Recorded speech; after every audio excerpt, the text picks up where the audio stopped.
Hello दोस्तों, पहले तो आप सभी लोगों को मेरा प्यार भरा प्रणाम। मैं अंजलि नेगी स्वागत करती हूँ आप सभी लोगों का अपने YouTube channel Anjali Negi shorts में। आज मेरे ब्लॉग की स्टार्टिंग हो रही है सुबह के लगभग 10:30 बजे से और आज का मौसम मैं आप सभी लोगों को दिखाती हूँ। आज का मौसम बड़ा ही सुहावना सा हो रखा है। अच्छी सी तेज़ धूप खिली हुई है और साथ में ही चारों तरफ के नज़ारे बड़े खूबसूरत और क्रिस्टल क्लियर दिखाई दे रहे हैं।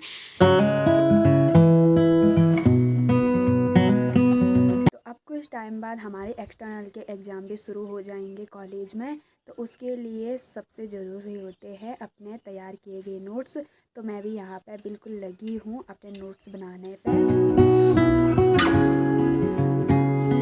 लगभग 12 बजे का टाइम हो चुका है और मैं यहाँ पे चावल साफ भी करने लगी, यानी कि लंच बनाने की तैयारी करने लगी हूँ।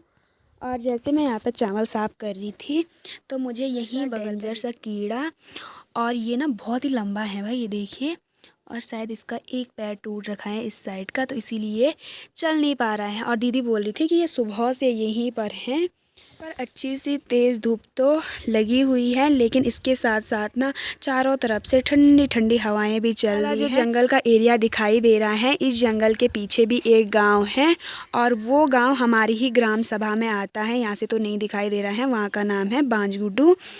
और यहाँ पे अभी बहुत ही तेज़ तेज़ हवाएं भी चल रही हैं भाई।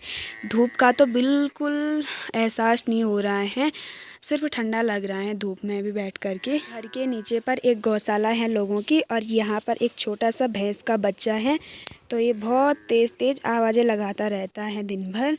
तो अभी मैं यहाँ पे दिन के टाइम पे हरी सब्जी काट रही हूँ और आज हम बनाएंगे लंच में हरी सब्जी, कढ़ी और चावल। बहुत ही टेस्टी होता है और वो भी सर्दियों के मौसम में ना और भी ज़्यादा टेस्टी लगता है हरी सब्जी, कढ़ी और चावल।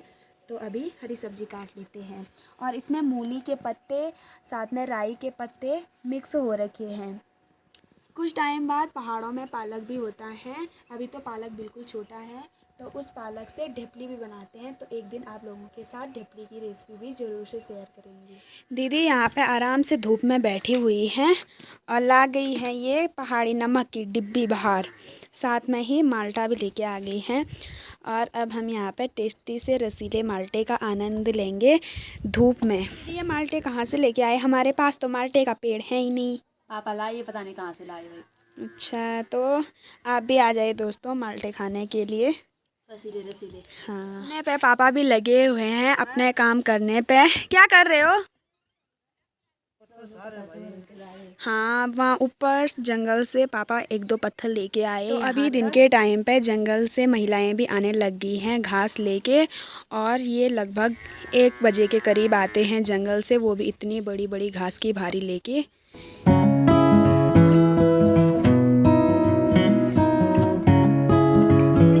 तो और ही ज़्यादा स्वाद है गाइस। हाँ, छिलकों में नमक रख के पहाड़ी स्वाद वही तो। और ये देखिए भाई, रसीले रसीले पहाड़ी माल्टे, अब हम खट्टे मीठे। अब हम इसका आनंद लेंगे गाइस, देखो आप।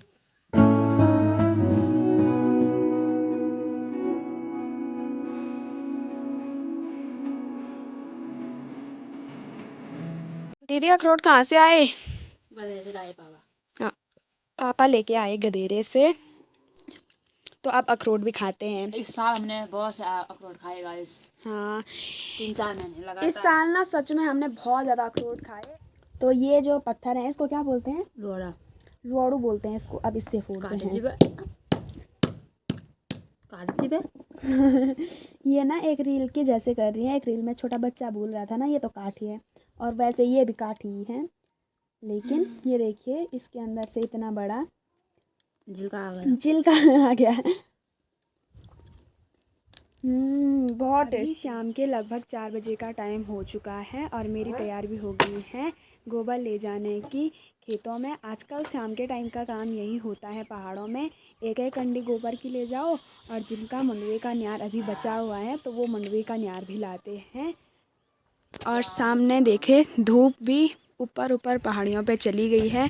यहाँ से तो हमारे गांव से कब का सनसेट हो गया, लगभग यहाँ नीचे पे हाँ, लकड़ी फाड़ने पे घरों में और चीज़ की ज़रूरत हो ना हो, लेकिन लकड़ियों की सबसे ज़्यादा ज़रूरत होती है, क्योंकि इतना ज़्यादा ठंडा होता है तो आग जलाने के लिए लकड़ियाँ तो चाहिए ही होती हैं।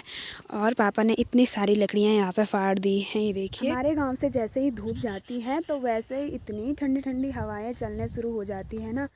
यहाँ ऊपर से डायरेक्ट हवा हमारे घर पे कुछ ज़्यादा ही आती है, क्योंकि इस साइड को एक भी घर नहीं है, सीधे हमारा ही घर है, तो डायरेक्ट हवा यहीं पर आती है तो बहुत ज़्यादा ठंडा लगता है। के नीचे पर ही हमने छोटा सा एक टिन सेट बना रखा है, और इस टिन सेट के नीचे सबसे पहले तो भैया की ये बुलेट रखी हुई है, और जब भैया घर आते हैं तभी इसको मतलब बाहर निकालते हैं चलाने के लिए, वरना ये यहीं पर खड़ी रहती है। कभी कभी बीच में स्टार्ट तो करते हैं।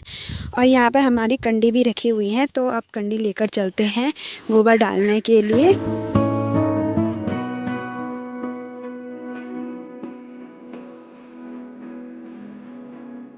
कुछ टाइम बाद हमारे गांव के आसपास के खेतों में इस तरीके से पूरे पीले पीले फूल नज़र आएंगे, और ये पीले पीले फूल सरसों के हैं, और इसके साथ ही जौ भी बो रखा है, तो ये जौ और सरसों की मिक्स खेती है। अब कुछ टाइम बाद पूरे खेत पीले ही पीले नज़र आते हैं सरसों के फूलों से।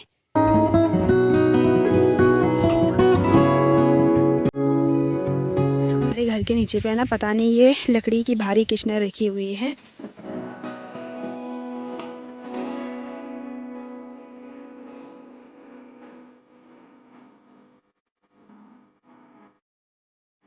पहले लोगों ने अपने खेतों से धान का जो न्यार है वो लाए, ये सर्दियों के टाइम पे गाय बच्चियों को देने के लिए काम में आता है। ये देखिए पूरे पेड़ों पे ये न्यार ही न्यार लगा रखा है, और ये धान के नीचे का जो पराली का न्यार है ना वो है। सभी लोगों के किचन गार्डन में बस ये 2-3 चीज़ें ही देखने को मिलती हैं।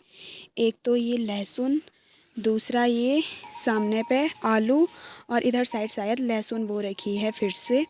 तो यही चीज़ें होती है ज़्यादातर किचन गार्डन में। आजकल किचन गार्डन में बहुत बड़े बड़े हो रखे हैं, बहुत ही बढ़िया उग के आ रखे हैं, लेकिन ये आलू लगभग मार्च अप्रैल के महीने इनकी खुदाई की जाती है। अभी तो बस इनके बड़े बड़े पौधे दिखाई दे रहे हैं, लेकिन खुदाई बाद में होती है। यहाँ पे ताई जी औरों की एक गौशाला है ऊपर पे, और यहीं नीचे पे उनका एक छोटा सा किचन गार्डन भी है, जहाँ पर कि ये पालक बो रखा है, और काफ़ी अच्छा पालक उग के आ रखा है। और इधर साइड ये आलू बो रखे हैं, थोड़ा बहुत पालक भी है इसमें कहीं कहीं पर ज़्यादातर आलू हैं, और इस साइड पूरा पालक है। तो हमने अपने गोबर के मरास वाली जगह पर ये आलू बो रखे हैं। पिछली बार यहाँ पे पालक था, लेकिन इस बार मम्मी ने आलू बोए, तो देखते हैं आलू कितने अच्छे होते हैं यहाँ पे। वैसे अभी तो सही लग रही हैं। यही रास्ते के साइड में ही हमारी गौशाला भी है, जहाँ पर कि हमारी भैंस बंधी हुई हैं बाहर पे, और ये जब मैं आती हूँ तो आवाज़ लगाती रहती हैं। अभी मैं इस गौशाला पे नहीं जाऊँगी, अभी मैं ऊपर यहाँ एक दूसरी गौशाला भी है, वैसे ये वाली गौशाला है लेकिन हमारी नहीं है, ये किसी ताई जी औरों की। एक गौशाला तो सामने नीचे पे रही हमारी, और एक यहाँ पर है। वैसे ये गौशाला हमारी अपनी नहीं है, ये किसी ताई जी औरों ने हमें दे रखी है, मतलब ऐसे ही गाय वगैरह बांधने के वाले एरिया में। लोगों के बीच में जितने भी किचन गार्डन हैं उन सभी में ये पालक और आलू ही बो रखे हैं। सबके किचन गार्डन में बस आलू पालक। तो अभी मैं यहाँ पे ना गोबर भरने लगी हूँ कंडी में, और ये गोबर थोड़ा बहुत अच्छा है, मतलब सूखा सूखा है तो हल्का होगा ले जाने में भी। यहाँ पर बस इतना ही गोबर हो पाया। अब मुझे थोड़ा बहुत गोबर नीचे वाली गौशाला से लाना पड़ेगा कंडी को फुल भरने के लिए। तो अभी इस कंडी को लेकर चलते हैं नीचे वाली गौशाला। हमारी ही गौशाला के बगल पे साक्षी औरों की गौशाला है, और इनकी गौशाला की दीवार पे बहुत सारे ये उपले बना रखे हैं, जिनको हमारी पहाड़ी लैंग्वेज में ग्वासे बोलते हैं। तो गर्मियों के टाइम पे जब मच्छर आते हैं तो उनको भगाने के लिए इनको जलाया जाता है, और साक्षी ने इनको बड़े अच्छे तरीके से बना रखा है भाई, स्माइल वगैरह भी बना रखी है इन पे, और बहुत ही सारे यहाँ पे ये ग्वासे बना रखे हैं।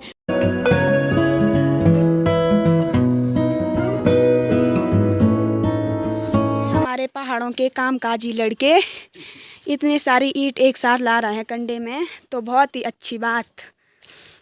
शाबाश अमन। यहाँ पे रही हमारी चुलबुली सी भैंस, जो कि कभी कभी मुझे मारी। भैंस को पता नहीं क्या हो गया, ये देखिए कैसे कर रहा है, तो इसको मैं घास दे देती हूँ। वैसे मैंने इसको घास दे दिया था, लेकिन ये पता नहीं ऐसे क्यों कर रहा है मुझे देख के, शायद इसको ज़्यादा खुशी हो रही है। तो बड़ी मुश्किल से इस भैंस से अपनी जान बचा के मैं पहुंच चुकी हूँ रास्ते में।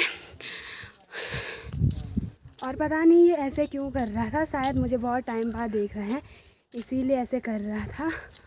और वो ना इतना उछल रहा था, मुझे ऐसा लग रहा था कि वो जो खूंटी है वो कहीं निकल ना जाए, तो इसीलिए मैं जल्दी जल्दी से वहाँ से गोबर भर के निकल गई।